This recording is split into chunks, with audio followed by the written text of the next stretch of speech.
మీ దగ్గరికి వస్తాను. రైట్, శ్రీనివాస్ యాదవ్ గారు. సందీప్ గారు.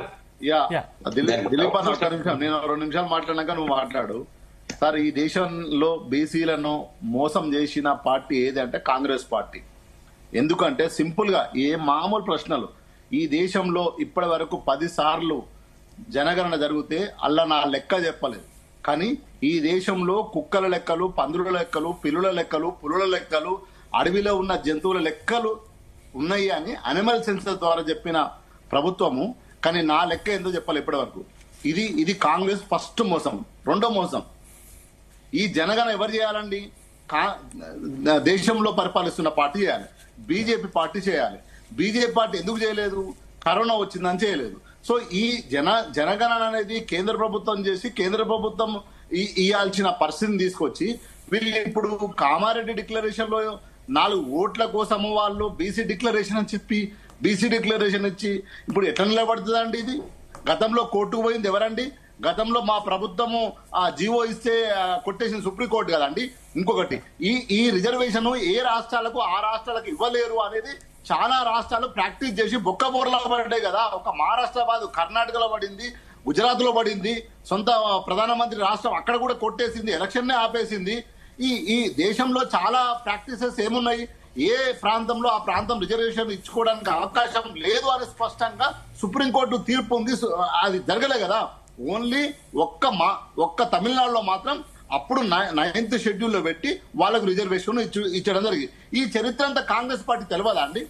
ఇది కాంగ్రెస్ పార్టీ 100 ఏళ్ల చరిత్ర అని చెప్తారు కదా. నేనేమంటున్నా అంటే, మీరు 4 ఓట్ల కోసమే ఈ ప్రాసెస్ అంతా చేసిన అనేది తెలంగాణ సమాజం అర్థం చేసుకుంటుంది.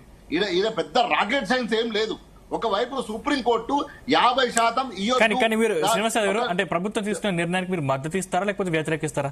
అరే, మద్దతు చేయడానికి ఎక్కడ ఉందండి? ఆడ మద్దతు ఎట్లా నిలబడుతుంది? ఈ రోజు లింగం గారు చెప్తున్నారు, రేపు మళ్ళా ఇదే చర్చ పెడతాము, రిజర్వేషన్ ఇచ్చి వీళ్ళు ముందుకెళ్తారా? 42% ఎట్లా ఇస్తారండి? కోర్టు ఎందుకు మరి? కోర్టు మాకు ఒక తీర్పు, మీకు ఒక తీర్పు ఇస్తుందా?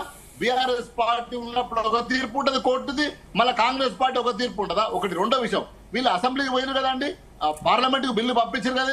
పార్లమెంట్ బిల్లులో సభానాయకులు ఎవరండి? మోడీ గారండి. ప్రతిపక్ష నాయకుడు ఎవరండి? రాహుల్ గాంధీ అండి. ఈ మిత్రుడు ధర్నా చేసిన చెప్తుడు.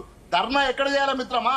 జంతర్ మంతర్లో కాదు, పార్లమెంట్ హౌస్ లో చేయాలి ధర్నా. ఎందుకు చేయాలి? నేను బిల్లు పంపినా ఇద్దరండి, ప్రధానమంత్రి మోడీ గారు, రాహుల్ గాంధీ గారు ఒక్క ఛాయ్ తాగితే ఆ బిల్లు పాస్ అయిపోతుందండి, మనకు రిజర్వేషన్ వచ్చేది. నువ్వు చట్టం లేకుండా నీ రిజర్వేషన్ ఇస్తా అంటే ఎట్లా ఇస్తావు నువ్వు? ఏ విధంగా ఇస్తావు నువ్వు? అలా రెడ్ సిగ్నల్ పడ్డాక పోతా, నా వాళ్ళ పోలీసు వాళ్ళు ఉన్నారు, నాకు పర్మిషన్ ఇస్తారు, ఎట్లా ఇస్తారు అంటే స్పష్టంగా బీసీలను మోసం చేయడానికే రేవంత్ రెడ్డి స్పష్టం చేస్తున్నాడు. గతంలో మేము ఇచ్చినప్పుడు సందీప్ గారు, గతంలో మేము ఇదే 34% జీవో ఇచ్చినప్పుడు రామకృష్ణారెడ్డి అని రేవంత్ రెడ్డి చుట్టమే సంగారెడ్డి నుంచి సర్పంచులపురం అధ్యక్షుడు, ఆయన కోర్టుకు పోయిండు. విన్నరాండి? నేనేమంటున్నా, ఏదైనా మనం ప్రజలకు చేయాలనుకున్నప్పుడు చట్టబద్ధంగా పోతే అది నిలబడుతుంది. చట్టానికి వ్యతిరేకంగా పోయి మేము రిజర్వేషన్ ఇస్తాం, ఎందుకు బిల్లు పాస్ చేయించుకోలేదండి? ఎందుకు ఆర్డినెన్స్ పంపించినండి?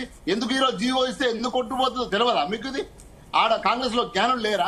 కాబట్టి ఏంటంటే ఇది కళ్ళబొల్లి మాటలు కాంగ్రెస్ చెప్పి ఈ రోజు ప్రజలకు పోవాలనుకుంటుంది. ప్రజలు ఇదంతా చూస్తున్నారు.